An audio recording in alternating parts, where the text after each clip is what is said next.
Hello guys. அதாவது பார்த்தீங்களா, சிஎஸ்கேலேருந்து death bowler அதாவது நேதன் எல்லிஸ் அவரு பார்த்தீங்களா, ஒரு சின்ன இன்ஜுரி காரணத்தினால இந்த 2026 ஐபிஎல்ல விட்டு வெளிய போயிட்டாரு. ஓகேங்களா. வெளிய போயிட்டாங்கன்னா, அவரால ஆட முடியாதுன்னு சொல்லிட்டு கிளம்பிட்டாரு. ஓகேங்களா. இதனால பார்த்தீங்கன்னா, ஒரு சிஎஸ்கேவுக்கு வந்து ஒரு பவுலிங்கில ஒரு கொஞ்சம் வந்து அடி விழுந்துருச்சுன்ற மாரி சொல்றாங்க.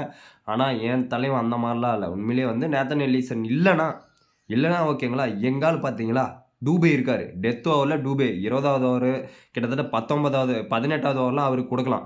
ஏன்னா, டெத் ஓவர்ல எங்க ஆள் ஸ்பெஷலிஸ்ட்டு. ஏன்னா, உங்களுக்கே தெரியும் இங்கிலாந்து அதாவது T20 வேர்ல்டு கப் மேட்ச்ல இந்தியாவுக்கும் இங்கிலாந்துக்கும் மேட்ச் கிட்டத்தட்ட 20வது ஓவர் யார் போடுவாங்கன்னு நெனச்சுட்டு இருந்தோம். திடீர்னு பார்த்தீங்கன்னா, தூபே கையில பால குடுத்துட்டாங்க. ஓவருக்கு எத்தன பாலு? 6 பால். ஆனா, எங்க ஆளு 8 பால் போடுவாரு. 8 பால் இல்லன்னா 7 பால் போட்டுருவாரு. ஏன்னா, ஒயிட் 2 பாலு இல்ல ஏதோ ஒரு பக்கம் நோ பால் போட்டுருவாரு. ஆனா, இருந்தாலும் பரவாயில்லன்னு சொல்லிப்புட்டு குடுத்தாங்க. அந்த யாருங்க ஜேக்கப் பெத்தல் கிட்டத்தட்ட மேட்ச்சுக்கு உயிர் குடுத்து கூட்டிட்டு வந்தான் தலைவன்.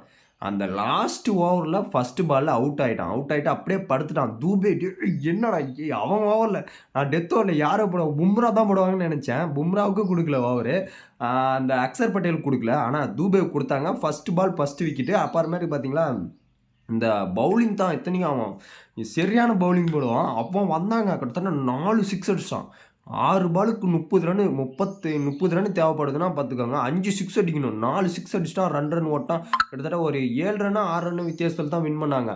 எனக்கு அப்படி இருக்குது. ஏன்னா நீங்க வந்து டெத் ஓவர் பவுலிங் இல்லன்னு சொல்றீங்க. ஏன்னா எங்க ஆள் தூபே போடுவான்டா. அப்படி இல்லன்னா நாங்க ஆப்ஷன்ல யாராவது ஒருத்தனை எடுத்துருவோங்கடான்ற மாரி உண்மையிலே சிஎஸ்கே வந்து ஏன்னா இப்ப வந்து தோனி இருக்காரு. ஃபார்ம்ல இருக்காரு. ஆனா நாங்க அடிச்சுக்குவோம். ஒண்ணும் பிரச்சனை இல்ல. எங்ககிட்ட வந்து டீமுக்கு பேட்டிங்க்கு வந்து ஆளு ஏன்னா நாங்க வந்து பேட்டிங்கும் ஆடுவோம், பவுலிங்கும் போடுவோம். எங்களுது வந்து சிஎஸ்கேனா வந்து அ 11 பேர்னா 11 பேரும் வந்து ஆல்ரவுண்டர் மட்டும் தான் இருப்போம். ஓகேங்களா? ஓகே மக்களே. நீங்க ஒண்ணும் ஃபீல் பண்ணாதீங்க. வாங்க ஆட்டத்துல அதாவது சோடி போட்டு பார்த்துக்குவோன்ற மாரி ஆட்டத்துல பார்த்துக்குவோம். ஓகே.